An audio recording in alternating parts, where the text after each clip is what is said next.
Rachel from Freedom Physical Therapy. So today I'm going to show you a couple exercises to strengthen the quads, which are the big muscle in the front of the legs. So we're going to start with some squats, but we're doing it a little bit differently. As you can see, she has a physio wall behind her. So all you're going to do for this exercise, the biggest focus for squats, as I'm sure you've heard before, knees stay behind toes, nice tight core. So I'm going to have her get in a nice wide stance. And then we kind of practice this exercise a little bit before, but she's going to go down into the squat hold, slowly come up. So I'm going to have you do about 15 of those. So the focus for this exercise, of course, is quad-based, core, a little bit of the hips. So you can always make this exercise more challenging by holding it longer, so she can hold for 10 seconds instead of 5 and come back up. Or you can just increase the number of repetitions you do.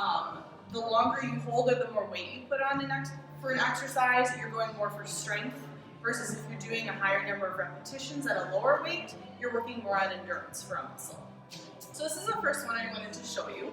Come on down from that. Don't need that. All right, come over here. So the second one, we call this seated knee extension. So you can do this many different ways, but I'm going to make it a little more challenging by adding a little bit of weight. So this is a 4-pound medicine ball she's going to be using. So what the quads do, if I didn't explain, all they do is straighten your leg. You also have one that crosses your hip and bends your hip, but today we're going to focus on the muscles that straighten the leg. So what you're going to do for this exercise, find just your average chair, up tall, core tight. And what she's going to do is she's going to squeeze the ball with her feet, straighten, hold, and lower back down. I'm going to have you do about 5 of them. So it's a little weird having the weight. It's going to make it more challenging. And I know you can't see it from your view, but there's a lot of shaking going on in her quads, which is exactly what we want. So same thing for number of repetitions. If you're doing it without weight, increase the number of repetitions. Maybe do 20 or 25. If you're doing it with weight, maybe just do about 10 or 15. Do you feel it hurting a little bit? Yeah, so again, if you have knee pain and any of these that I give you today are hurting or causing more pain in the knee, of course don't do them, but they really can help a lot of people who just have lower extremity weakness or knee pain. So that's the second one I wanted to show you. The third one, she's going to come on over here. So this is your step downs. Now you don't need this kind of a step to be able to do it. You can actually do it on like a stair in your house. Totally fun.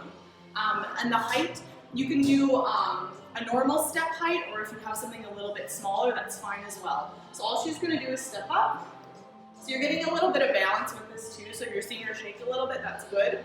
So all she's going to do is try to sit back and tap her heel, come back up. I'm going to have you do about 15 of them.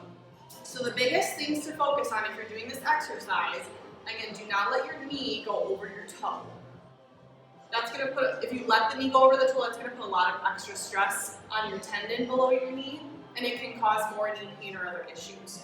So only do this exercise if it's pain-free, but this is a great one to kind of isolate her quad here.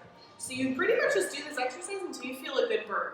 For some people that might be 5 or 10, for others it might be 20 or 30. So just try this one and see how many you can do. It's going to be different per person. Good. Looks awesome. And you're getting a little bit of balance work with that exercise too. If it is too difficult for you to do like balance-wise, you can take a chair or next to a counter and hold on just a little bit as you're going through the exercise, and that'll take the balance difficulty out of it. So there's 3. So the last one I wanted to show you are forward lunges. So let's do your right leg first. So what she's going to do, take a nice big step forward with her right, and then you're just going to drop straight down and come back. So the biggest mistake I see people make with lunges is if they come forward, you're doing something like this. Totally wrong. Knees in front of the toe, you're putting a lot of stress on this knee. All you're supposed to do, nice big step forward, drop straight down. Don't let that left leg touch the ground, but get nice and close. 90-90 with this leg, push back. So the leg that's going forward, do like 5 more. The leg that's going forward, so her right leg, push back, is the one that's working. Good. So as you can see, same thing. You can add weight to this. You'll see people you can do kettlebells. You can do like a squat, like a barbell, all sorts of stuff. So this is the lowest level, switch legs. But once this gets easy, add some weight by your side. So I could have brought over like 2 5-pound weights, put in her hands, and that would just make it a little bit harder. For number of repetitions, do as many as you can until you feel burn. Stop if you have any pain.